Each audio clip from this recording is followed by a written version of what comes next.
Welcome to MySchool training. In this tutorial, we'll be giving a very detailed overview in how to set up your assessments within MySchool. It will give you an insight into all the areas you will need to consider in order to successfully produce an assessment report for your community. If you need further information regarding any of the steps explained here, then please check out the knowledge base for the detailed articles available.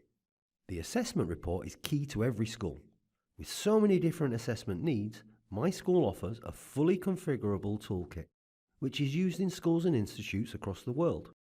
From the European and International baccalauréat requirements, classic grades, GPA, and learning standards. Even student reflections are included. We cater for all your needs. The first area you need to consider when setting up assessments is term management. This will determine when you can publish your reports.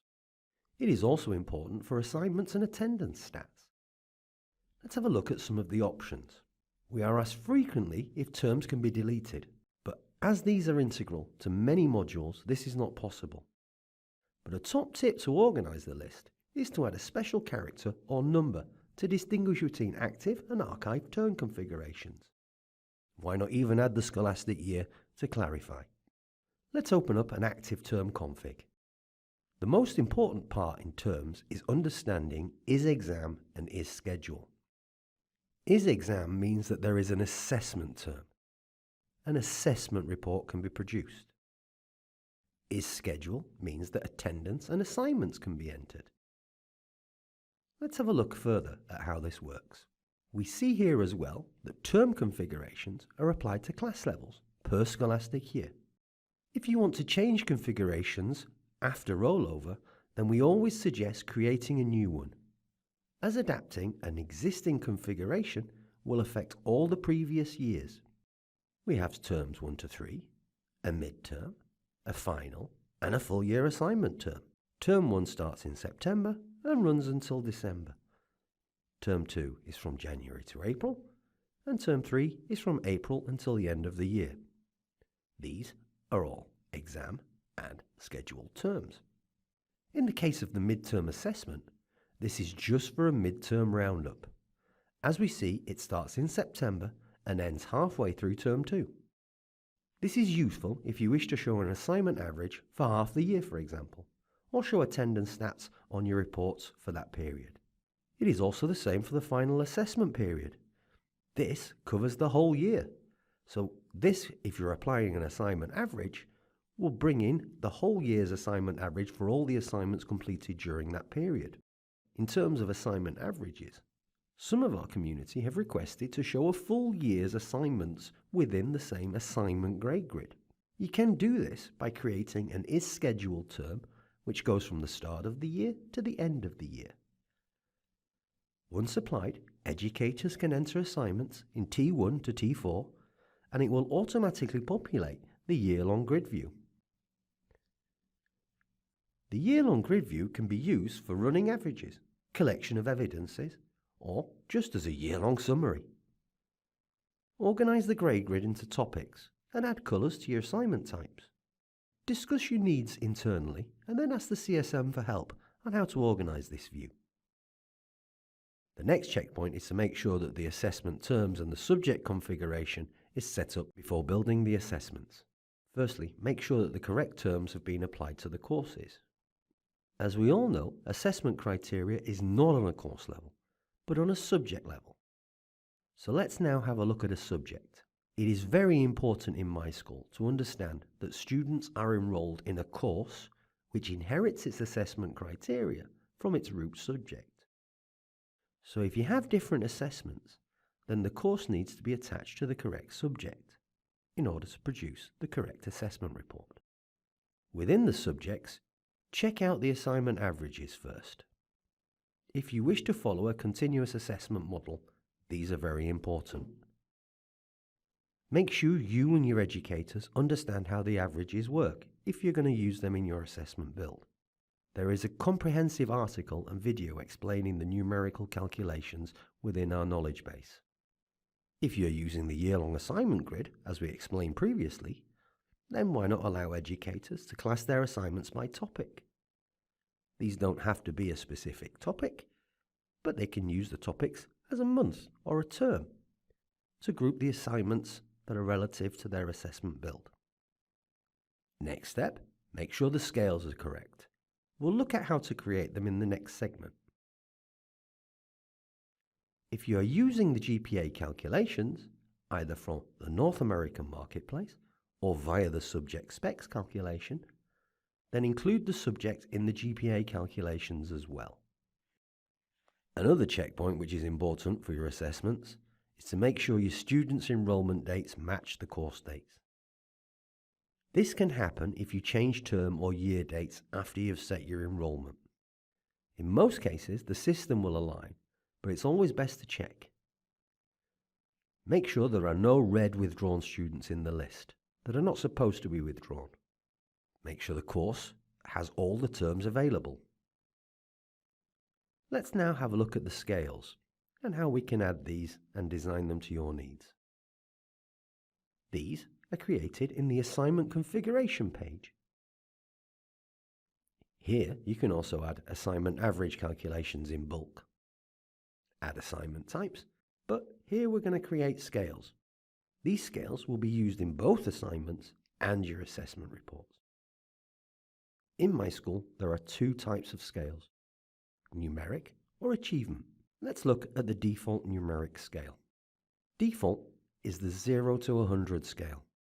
Rename it and change the top value if you wish. If this scale has already been used in historic assessments, then do not change these settings.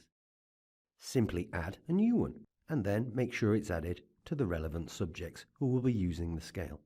Don't forget that even if the scale is going to be using a 0 to 100, you can normalize this and reduce the top value both within single assignments and within each subject's assessment build. We'll talk about that later. Achievement scales are used to create a non-numeric grade. They have point values, and they can be used in what is known as a calculated scale, whereby a numeric value is transposed into an achievement scale using the higher and lower values. Add a shortcode which we'll use on the assessment and assignment grids. It can also be shown on the report cards as well. Give it a full label, and don't forget to add the points, especially if you're going to be using learning outcome averages. It is mandatory to have them in there. Add a colour from the palette, which looks great if you use the progress bar within your reports. An achievement scale can be used for various assessment types. If you wish to use an A to F grade, used in the GPA calculations, or a Likert scale, why not have a pass-fail scale, which can be used to translate a classic numeric value into a decision for progression, or even a simple yes-no answer. The core tool to build your assessments is what we call subject specifications. As explained, assessments are built on a subject level. So let's take an example here. We won't go through all the options, but please do check out the articles online explaining each type and how to use them in your assessment builds. MySchool offers a comprehensive learning standards tool, allowing educators to create formative assessments. Ideally, these are used in a continuous assessment model via the assignment module. This will allow educators and guardians and even students to track the progress over a period of time. You can organize them into folders for better classification. Do this by subject topic or even date or time period. Learning standards can be followed the whole year or just for a limited period if you need. Drag and drop these around to organize best for your educators. To add the learning outcomes to the assess grid and grade report, then go to the Assessment tab and choose Learning Outcomes as an assessment type. Configure these as needed.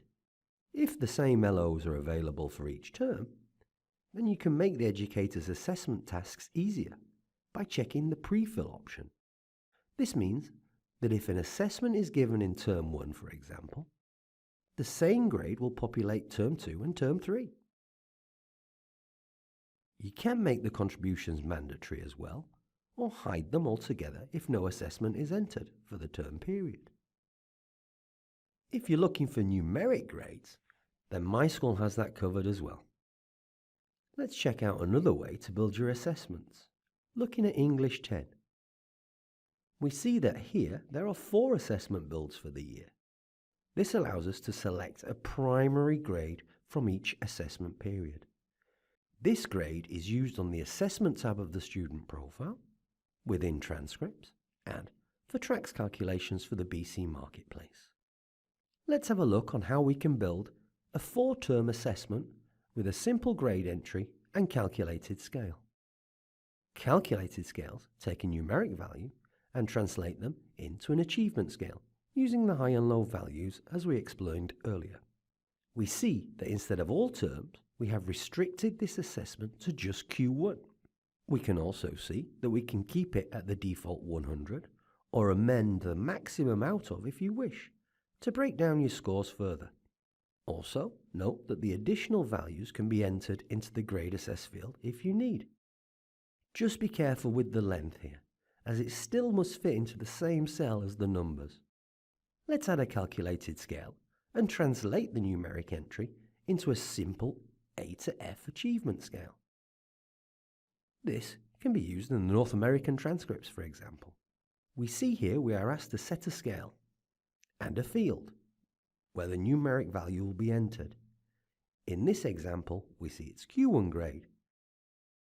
We can do the same for Q2 and Q4. For full year assessments, you may wish to create a formula based on all of the term entries, or simply show the grades in the final assessment report summary so that students and guardians can have all the year's assessments in one report. For this, we're going to use a stated term grade. These help to pull in grades from other assessment builds. In a stated term grade, we first reduce the applicable term where it would be published and shown. Then we note that there are 2 fields which determine from which assessment term and what assessment type needs to be carried across. Note here that not all assessment types can be used in a stated term grade, so check or test this out beforehand. Here we use stated term grades. We normalise the scores to be out of 25 each with inside of the formula to represent a score out of 100 based on each term's assessment.